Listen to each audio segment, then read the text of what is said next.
नहमदुहु व नसल्ली अला रसूलिहिल करीम।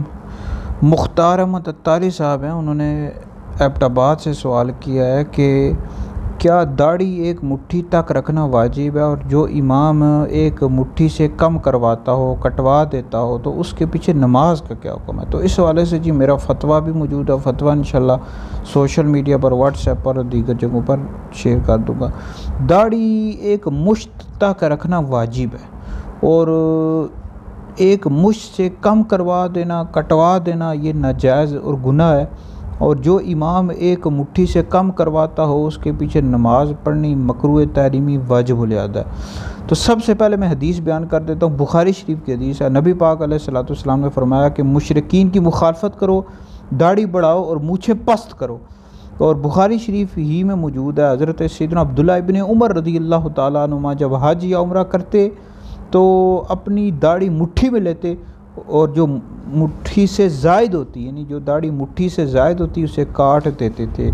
तो आला हज़रत इमाम अहले सुन्नत ने फतावा रज़विया जिल्द नंबर 23 में लिखा है कि दाढ़ी कतरवा कर एक मुश्त से कम रखना हराम है। और जिल्द नंबर 6 में लिखा है कि दाढ़ी तराशने वाले को इमाम बनाना गुनाह है, और उसके पीछे नमाज मकरूह तहरीमी और के पढ़नी गुनाह और फेरनी वाजिब। तो ऐसा जो इमाम होता है, नहीं जो दाढ़ी कटवाता है, एक मुश्त से कम करवाता है, ऐसा इमाम फासिक मोलिन है, उसको इमाम बनाना गुनाह है। और आला हज़रत ने फतावा रज़विया जिल्द नंबर 6 में गुनिया के हवाले से लिखा है कि अगर लोगों ने फासिक को मुकद्दम किया तो लोग गुनाहगार होंगे।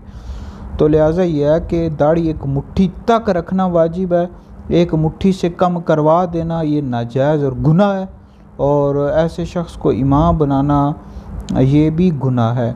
और ऐसे इमाम के पीछे नमाज मकरूह तहरीमी है, वाजिबुल इहाता है। लिहाजा वीडियो सुनकर आगे भी शेयर करें, ये आपके लिए बहुत बड़ा सदका जारिया है।